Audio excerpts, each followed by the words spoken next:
오늘 살아가는 이 땅의 모든 인생들은 기왕에 딱 한 번 사는 인생, 비리비리하게 살고자 하는 인생은 없습니다. 누구나 단 한 번밖에 살 수 없는 만큼 힘 있게, 유능하게, 권세 있게 살기를 원하지요. 그리고 이걸 세상적인 언어로 표현을 하면 내가 한 세상 태어나서 떵떵거리며 살고 싶다, 그 생각 있지 않습니까? 그렇게 살기 위해서 얼마나 열심히 재물을 모읍니까? 또 사회적인 지위를 획득하기 위해서 얼마나 열심히 출근해서 일하십니까? 나는 그렇게 못 살았으면 내 자식들은 좀 그렇게 살으라고 얼마나 간절히 당부합니까? 그것을 위해서 우리 가문이 좀 유력한 가문이 돼야 되겠다 하고 준비하지 않습니까? 그러니까 사회적인 지위, 재산, 학력, 가정 배경, 건강 다 우리가 살아가는 데 소중하고 필요한 것입니다. 하지만 이러한 요소들은 언제든지 눈 녹듯 우리 인생으로부터 사라질 수 있는 것입니다. 불완전한 것들입니다. 이러한 요소들은 인간 영혼 깊숙한 곳에 갈급함, 그 영적 갈증을 해결하는 데 아무 도움이 되지 못합니다.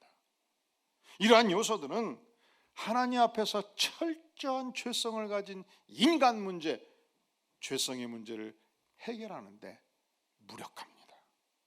그렇기 때문에 하나님께서는 스가랴 선지자를 통해서 말씀합니다. 이는 힘으로도 되지 아니하며, 인간의 힘으로 되지 아니하며, 이는 능으로도 되지 아니하며, 인간의 능력으로 되지 아니하며, 오직 하나님의 신, 하나님의 영, 성령으로 되느니라 말씀하신 것입니다.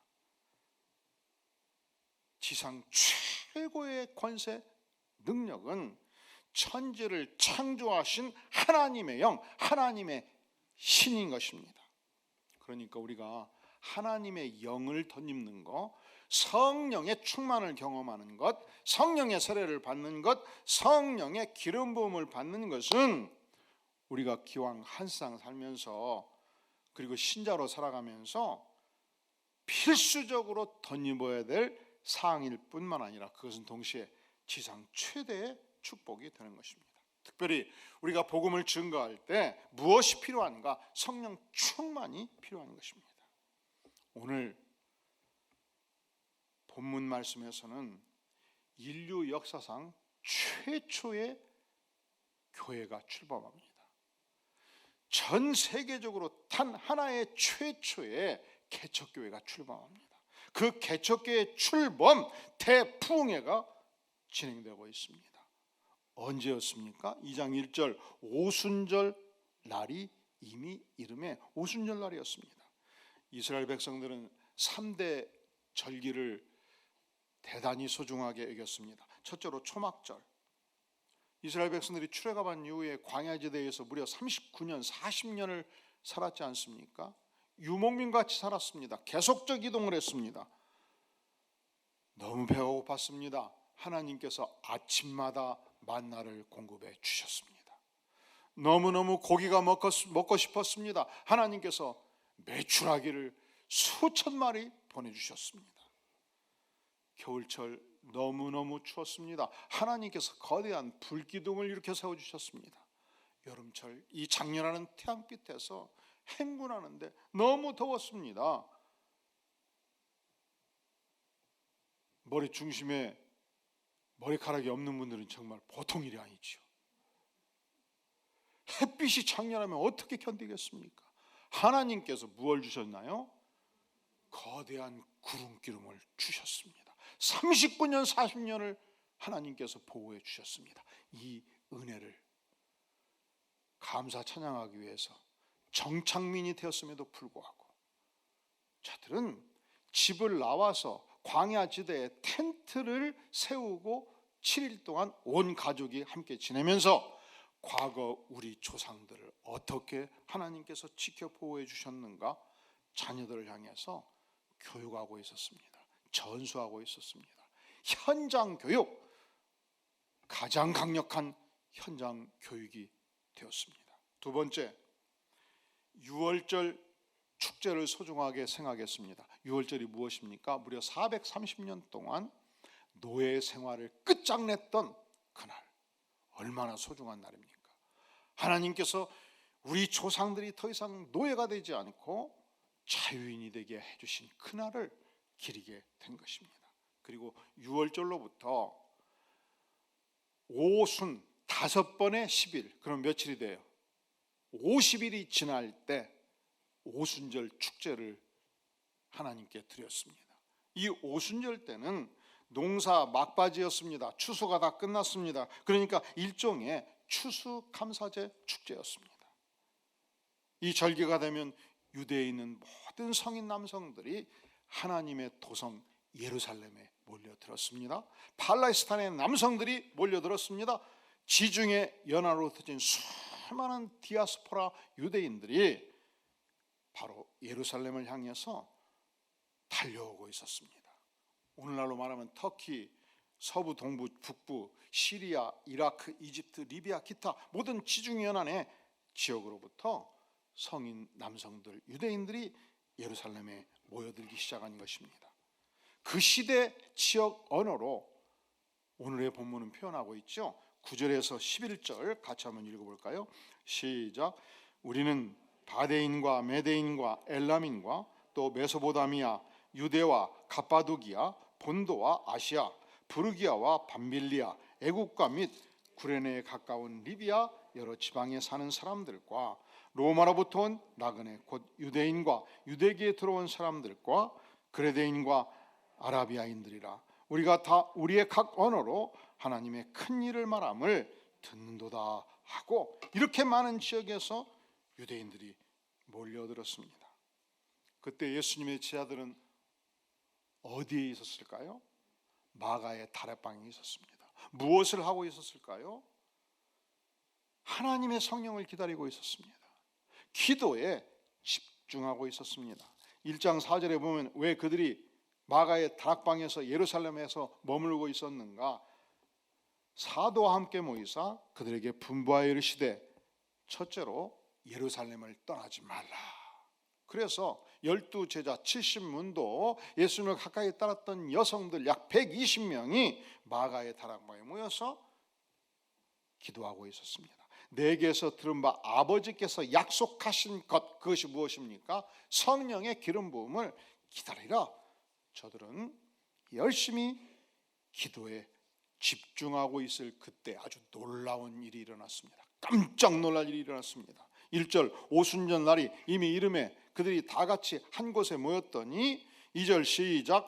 호련히 하늘로부터 급하고 강한 바람 같은 소리가 있어 그들이 앉은 온 집에 가득하며. 자연계의 변화가 온 것입니다. 어떤 변화가 왔습니까? 하늘로부터 무엇이 급하고 강한 바람 같은 무엇?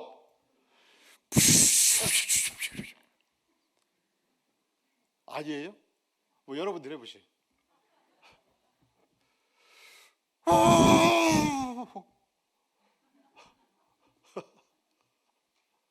급하고 바람 같은 소리가 집안 가득 찼죠. 두 번째, 마치 불의 혀처럼 갈라지는 3절, 불의 혀처럼 갈라지는 것들이 그들에게 보여 각 사람 위에 하나씩 임하여 있었습니다. 그때 그들이 120여 명의 하나님의 백성들이 성령의 충만함을 받았습니다. 성령이 말하게 하심을 따라 어떤 언어들로 다른 언어들로 말하기 시작한 것입니다. 복음을 전하기 시작한 것입니다. 단 한 번도 배워보니보단 언어로 그들이 말하기 시작한 것입니다. 굉장히 기적이죠. 놀라운 일이죠. 우리가 얼마나 언어 배우는 것이 어려운가를 다 알고 있지 않습니까? 요즘은 아예 유치원이 영어 유치원이 있더라고. 그냥 가서 영어로만 대화를 하도록 하는 유치원. 요즘은 초등학교 때도 영어를 배워요. 중고등학교 때 배우고 대학 가서 배우고 그 기나긴 세월 동안 영어를 배워도 미국인 딱 오면 5분 이상 대화하기가 힘들어. 언어 배우는 것이 진짜 힘들어요. 그런데 지금 갈릴리 출신 예수님의 제자들은 가방끈이 짧았습니다. 업으로 생활을 했습니다. 고등학문을 한 사람들이 아니에요. 단 한 번도 외국어에 대해서 언어에 대해서 배운 바가 없음에도 불구하고 성령 충만함을 받았을 때 기적의 역사가 일어났습니다. 그 모든 지역에서 온 사람들로 하여금 강력한 복음 증거를 그들의 언어로 증언하기 시작한 것입니다. 일반적으로 한국에서 미국으로 이민을 가거나 유학을 가면요, 아들이 30살인데 며느리가 29인데 아기가 1살이고 3살인데 미국으로 유학을 가면요 5년 10년 열심히 공부해서 박사학위를 따잖아요. 미국은 참 이상한 나라예요. 하여간 대학 다니고 대학원 다니고 박사학위 딸 때까지는 전 세계 200개 국가에서 국가 장학금으로 부모 향토 장학금으로 다 밀어주게 돼 있어요. 장학금 잘 안 줘요. 근데 박사학위를 딱 따고 실력이 인정되면 시민권을 주려고 그래요. 그러니까 과거 60년대 70년대 대한민국이 그렇게 가난할 때에도 국가 장학금으로 미국에 유학을 보냈는데 3분의 2가 미국에 남았어요. 여러분 좀 억울한 생각이 안 들어요? 그리고 지금도 그렇게 열심히 뒷받침해서 실력을 배양하도록 부모님들이 돕지 않습니까? 근데 박사학위를 딱 받고 실력이 인정되면 한국의 교수 자리 알아보니까 연봉 5천만 원 준다고 그러고, 미국에서는 1억 5천을 준다고 그러면 여러분의 아들이 지금 40이면 들어오라 하겠습니까? 살아라 하겠습니다. 그래도 내가 아버지인데 마지막 말년에 너하고 일주일에 한 번씩 한 달에 한 번씩 밥은 먹고 살아야 될 것인데 미국이다 무엇이냐, 내가 향토 장학금을 7년을 내가 보냈지 않느냐, 들어와라 1번. 아니다, 비행기 표 1년에 2번씩만 보내주면 된다, 영상 시설이 있으니까 대화하면 되고 걱정 말거라, 미국서 살거라 2번. 손 들어보세요. 1번 들어와라. 한 명도 안 계시네. 그래서 실력 있는 우리 박사급 인재들이 미국에 구들구들해요. 문제는 아들이 60이 되었습니다. 2살, 3살 때 간 손자, 손녀가 한글로 물어보면 눈이 크게 떠지고 잘 답변을 못해요. 어쩌다 알아들어서 답변하면 영어로 답변하고, 그리고 그 다음 세대 가면 아무리 한글을 가르쳐줘도 잘 익히지를 못합니다. 그래서 손주들을 미국에서 불러들여가지고 여름에 2달, 겨울에 2달, 이 다 큰 머리 큰 이 손주들을 연세대 어학당에 보내서 한글을 가르치려고 그러고, 왜냐하면 내 손주인데 이놈이 나하고 말이 통해야 되지 않겠는가, 비용은 얼마든지 될 텐데 두라라 해서 가르치는 할아버지들이 많습니다. 마찬가지죠. 지금 유대인들이 디아스포라로 리비아를 향해서, 로마를 향해서, 그리스 반도를 향해서, 터키 반도를 향해서 이미 30년 전, 60년 전 흩어져 가기 시작했습니다. 예수님이 승천할 때 그때도 흩어져 가고 있었습니다. 그래서 그들을 흩어진 나그네, 디아스포라, 그렇게 표현을 한 것입니다. 문제는 팔레스타인의 언어는 도무지 저들이 깨우치지를 못하니까 하나님께서 성령 충만을 주셔가지고 각 난곳 방언으로, 무엇으로? 난곳 방언. 따라해볼까요? 난곳 방언. 자, 8절 같이 읽어볼까요? 시작. 우리 각 사람이 난곳 방언으로 듣게 되는 것이 어찌 됨이냐. 각 나라의 언어로 단 한 번도 배워보지 못한 각 나라의 언어로 유창하게 예수님의 제자들이 설교를 시작하는 것입니다. 우리가 성령 충만을 경험할 때 어떤 현상이 일어나는가? 첫째로 하나님께서 성령 충만할 때 기적의 역사를 일구어 주시는 것입니다. 도무지 인간의 힘으로 이룰 수 없는 성령의 능력을 덧입혀 주십니다. 기적 같은 역사를 하나님께서 일구어 주십니다. 그래서 각 지역에서 온 사람들도 아니 저들이 학문을 하지 아니한 갈릴리 어부 출신들인데 어찌해서 저렇게 유능하게 각 나라의 말을 할 수 있단 말이냐. 7절 다 놀라 신기하게 여겨 이르되 보라 이 말하는 사람들이 다 갈릴리 사람이 아니냐, 갈릴리 촌놈이 아니냐, 어찌하여 각 지역의 언어로 난곳 방언으로 설교할 수 있단 말이냐. 깜짝 놀라는 것입니다.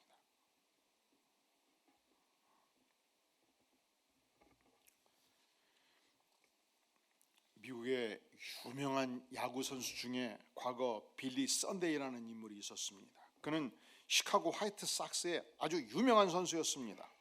그는 발이 대단히 빨랐습니다. 각 베이스를 움직일 때마다 14초 내에 주파했던 전설적인 인물입니다. 가장 도루를 많이 했던 유명한 선수였습니다. 그런데 놀랍게도 그는 선수 시절 술독에 빠져 살았습니다. 그가 25살이 되었을 때 주일 어느 날 할리 먼로 목사님이 인도하는 부흥 집회에 참석했습니다. 그 부흥 집회를 통해서 얼마나 내가 허랑방탕한 인생인가, 내가 내 인생을 정리하고 예수님을 영접해야 되겠다, 예수님을 영접하고 생활에 대혁명이 일어난 것입니다. 그는 자기의 동료 야구 선수들을 향해서 복음을 증거하기 시작했습니다. 어디를 가나 복음을 증거하기 시작했습니다. 아예 야구 선수를 그만두고 미국 전역을 다니면서 복음을 증거하는 전도자로 변신을 한 것입니다. 그가 어린 시절 주일학교를 다녔습니다.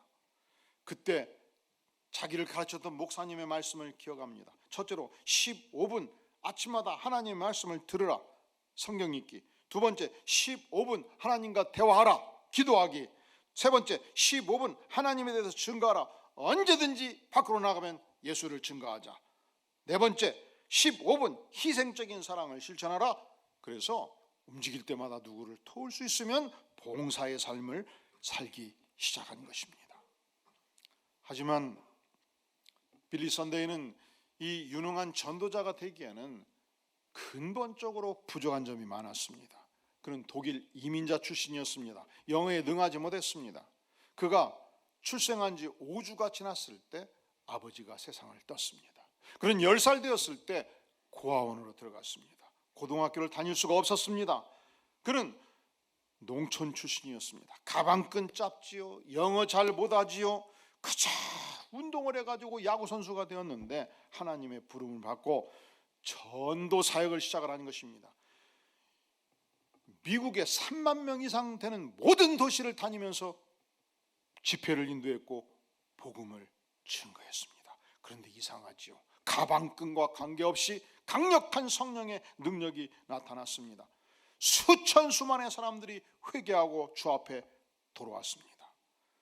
그가 성령 충만을 체험했을 때 역사상 빌리 그라함 다음으로 빌리 썬데이가 유명한 전도자라고 말할 만큼, 그리고 그가 평생 동안 90만 명 이상을 예수님께로 인도했던 기적적인 역사를 일구었습니다. 이것이 어떻게 가능한가? 여러분, 인생의 기적이 가능해요. 언제 그것이 가능한가? 성령의 충만함을 체험할 때 가능하죠. 성령의 기름 부음을 받을 때, 성령의 세례를 받을 때 우리가 과거에 예측할 수 없었던 위대한 기적의 역사를 체험하게 되는 것입니다. 성령이 임하면 우리 생애 속에서 어떤 현상이 나타나는가? 기적의 능력을 받죠. 두 번째로 성령이 임하면 내가 성령 충만한 삶을 산다고 그래서 예수 안 믿는 사람들이, 서양 사람들이 참 훌륭하다, 위대하다 칭찬하는 것은 아닙니다. 아니, 오히려 멸시하고 천대하고 핍박할 수 있습니다. 여러분이 성령 충만을 받고 여러분이 복음을 증거하다가 핍박을 받으면 아, 그렇구나, 진짜 성령 충만이 임했구나, 이것이 성경적인 현상이구나 믿으면 틀림없습니다. 예수님의 제자들이 난곳 방언으로 그렇게 유능한 설교를 했을 때에 그들이 인정을 받았는가? 꼭 그런 것은 아니지요. 자, 2장 12절 시작. 다 놀라며 당황하여 서로 이르되 이 어찌 된 일이냐 하며, 13절 시작. 또 어떤 이들은 조롱하여 이르되 그들이 세술에 취하였다 하더라. 어찌 된 일이냐? 조롱했습니다. 저들이 뭐에 취했다고요? 성경 말씀이라 좀 점잖하게 표현한 거예요. 요 녀석들이 술 먹고 술주정하는구나, 이렇게 세상 사람들은 여겼다는 것입니다. 우리가 성령 충만해서 복음을 전할 때, 예수님을 선포할 때, 진리를 전할 때 세상 사람들이 꼭 우리를 경청하는 것 아닙니다. 칭찬하는 거 아닙니다. 오히려 멸시천대하고 조롱하고 심지어 술주정한다고 비난하기도 하는 것입니다. 그렇다면 우리가 성령 충만함을 받고 복음을 전하다가 핍박을 받을 때 어찌할꼬 우리는 어떤 삶을 살아야 되는가? 우리 예수님께서 산상수훈에서 말씀합니다. 마태복음 5장 10절에서 의를 위하여 박해를 받는 자는, 따라해 볼까요? 복이 있나니. 뭐가 있다고요?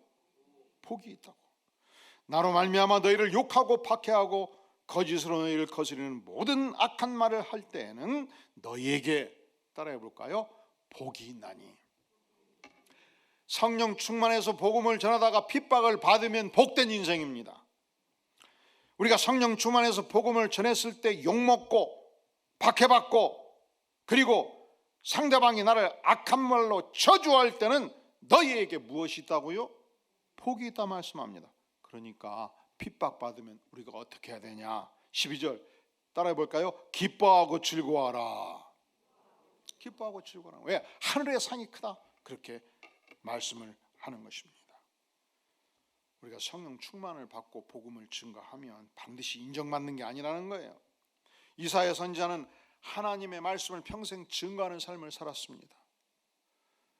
하나님을 떠난 백성들을 향해서 심판을 선포했습니다. 그것이 듣기 싫어서 유대인들이 이사야 선지자를 체포했습니다. 자, 듣기 좀 거부가니까 정신 차리셔요. 그가 체포되어서 전신을 톱으로 켰습니다.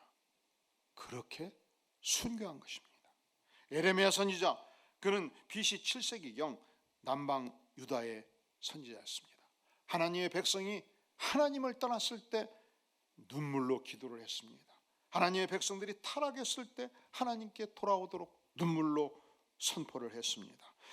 너희가 하나님께 돌아오지 아니하면 하나님의 심판과 멸망이 임하리라 경고했습니다. 어떻게 눈물을 많이 흘리며 기도를 했든지 평생 그 인생 후반부가 눈이 퉁퉁 부어서 살았다는 것입니다. 무려 40여 년을 눈물로 기도한 선지자였고, 그래서 에레미야를 언급할 때는 앞에 세 글자가 붙어요. 세 글자. 뭐지요? 따라해 볼까요? 눈물의 에레미야. 눈물의 에레미야. 그렇게 40년을 선지자로 살았으면, 백성들을 위해서 간절히 기도를 했으면, 눈물로 기도를 했으면 백성들이 좀 존중해 줘야 되지 않겠습니까? 존경해야 되지 않겠습니까? 그런데 심판과 멸망을 경고했다고 해서 그를 체포합니다. 핍박합니다. 매우 칩니다. 심지어 죽이려고까지 했습니다. 우리가 성령 충만을 받으면 결코 그 일로 세상의 인정을 받는 것은 아니라는 거예요. 기적의 역사를 읽어주시기도 합니다. 엄청난 핍박도 받기도 합니다. 우리가 성령 충만을 받으면 세 번째, 그 인격과 그 인생 비전이 놀랍게도 업그레이드 됩니다. 새로운 변화를 맛보게 되는 것입니다. 우리가 예수님을 믿으면 성령이 우리 마음속에 임하십니다. 그리고 우리의 몸과 마음을 다스리고 지배하십니다. 성령의 생각을 하고 성령의 인도를 받는 삶을 샀습니다. 그것을 세상 사람들은 술 취했다고 보는 거예요. 술꾼이 술이 일정한 분량이 넘어가면 술을 먹는다고 그랬죠. 술독에 빠져 산다고 그랬죠. 그리고 술을 자시는 분들은 잠도 안 주무셔. 헛얘기 또 하고. 첫째로 잠을 안 주무셔. 두 번째로 헛얘기 또 하고. 세 번째로 계속 드셔. 네 번째로 힘이 나가지고 큰 소리가 빵빵 나와요. 다섯 번째로 걸어갈 때 비틀거리면서 세상이 다 자기 것인 줄 알고 갈지자 인생을 삽니다. 그런 인생은 온전한 인격이 지배하는 인생이 아니죠. 뭐가 지배합니까?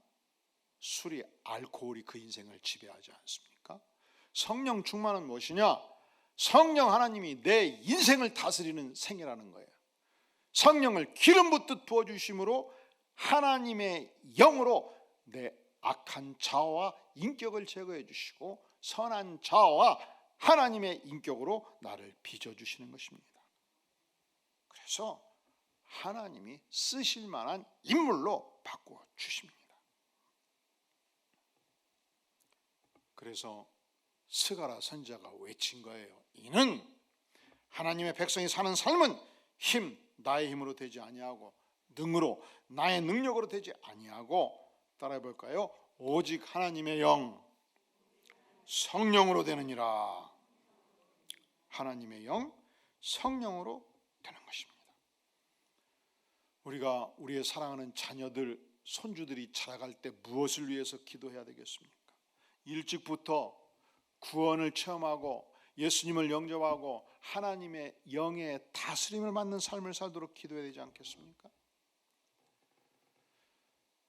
진젤도르프 백작은 유명한 부자였습니다. 영지가, 그가 다스리는 땅이 어마어마했습니다. 당시 모라비안 신도들이 유랑하고 있었습니다. 그들이 머물 곳이 없었습니다. 수천 명의 하나님의 사람들이 유랑할 때 진젤도르프 백작이 자기의 영지를 엽니다. 여기서 살도록 하시오. 그리고 그들을 이끌어가는 위대한 영적 지도자가 되었습니다. 진젠드로프는 각 가정을 10가정씩 묶어서 기도하도록 도왔습니다. 그리고 1년, 2년 함께 기도하면서 한 가정을 선교사로 세우도록 명했습니다. 이제 10가정이 열심히 기도합니다. 누가 하나님의 부름을 받습니까? 우리 가정이 하나님의 부름을 받습니다. 그러면 선교사로 준비하고 그 10가정이 이 선교사로 떠나는 모든 차료들을 준비해 줍니다. 배를 만듭니다. 식량을 싣습니다. 그리고 바다에 띄운 거예요. 그 배가 케냐에 도착하면 케냐의 선교지가 되죠.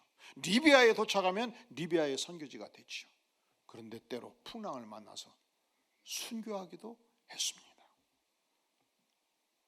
강력한 지도력을 발휘하면서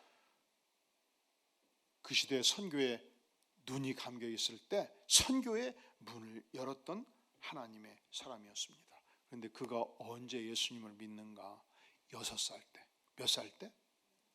우리가 생각할 때는 아직 의사결정의 능력이 없을 때, 그때 예수님의 사랑을 체험하고 예수님을 신앙 고백하고 그때 나의 삶 전체를 주님께 드립니다. 주님을 위해서 살겠습니다. 그 엄청난 자산들을 주의 백성들을 위해서 다 내어놓았고 강력한 선교 지도자로 그 시대에 쓰임을 받은 것입니다. 어떻게 그것이 가능합니까? 성령 충만을 받을 때 위대한 역사가 일어나고 기적 같은 은혜를 체험하게 되는 것입니다. 그렇다면 사랑하는 성도 여러분, 우리가 어찌해야 이 성령 충만을 체험하며 살 수 있겠습니까? 오늘 사도행전 1장, 2장을 배경으로 보면 제자들의 살아가는 삶에 일정한 패턴이 있습니다. 첫째로 그들은 마가의 다락방에 모여서 전적으로 기도에 힘쓰는 삶을 살았습니다. 우리 다 함께 1장 14절 말씀 같이 한번 읽어볼까요? 시작. 여자들과 예수의 어머니 마리아와 예수의 아우들과 더불어 마음을 같이하여 오로지 기도에 힘쓰더라. 오로지 단 한 가지 무엇에 힘쓴다고요? 저들은 기도에 힘쓰고 있었습니다. 기도할 때 성령 충만이 임합니다. 기도의 능력을 덧입을 때 성령의 기름 부음이 임하는 것입니다. 또한 베드로 사도는 이 120문도를 향해서 열심히 하나님의 말씀을 증거했습니다. 16절에 보면 형제들아 성령이 다윗의 입을 통하여 예수 잠자들의 길잡이가 된 유다를 가리켜 미리 말씀하신 성령이 응하였나니, 베드로 사도는 구약 성경에 능통했습니다. 구약 성경의 말씀을 인용해서 설교합니다. 하나님의 말씀을 증언합니다. 이 120문도가 하나님의 말씀을 묵상하고 하나님의 말씀에 집중하고 있었습니다. 세 번째로 초대교회 성도들의 삶의 특징이 무엇이었냐?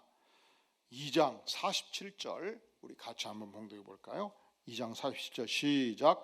하나님을 찬미하며 또 온 백성에게 칭송을 받으니 주께서 구원받는 사람을 날마다 더하게 하시니라. 하나님을 어떻게 했다고요? 찬미했습니다. 하나님을 찬양했습니다. 하나님께 영광을 돌렸습니다. 하나님께 집중한 것입니다. 그들은 기도로 집중했고 하나님의 말씀으로 집중하고 하나님을 찬양함으로 하나님께 집중하고 있었습니다. 그때 하나님께서 충만한 기름 부으심의 역사를 일구어 주신 것입니다. 한 번밖에 살 수 없는 나의 생에 어떻게 사시겠습니까? 유능한 생에 사셔야 되지 않겠습니까? 능력 있는 생에 사셔야 되지 않겠습니까? 기적적인 생애가 되어야 되지 않겠습니까? 어떻게 그것이 가능합니까? 기도에 전념하고 하나님의 말씀을 묵상하고 하나님을 찬미함으로 안디옥 모든 성도들이 성령 충만을 덧입는 복된 생애를 사시기를 주의 이름으로 축원합니다. 기도합니다. 영광의 주님, 그렇습니다. 우리가 하나님께 집중하기를 구합니다. 하나님께 기도하고 하나님의 말씀에 전념하고 하나님의 찬양에 집중해서 주님 우리 생애가 성령의 다스림을 받는 생애, 성령 충만한 생애, 성령의 기름 받는 위대한 생애를 살아가도록 하나님 은혜를 베풀어 주시옵소서. 예수님의 이름으로 간절히 기도하옵나이다. 아멘.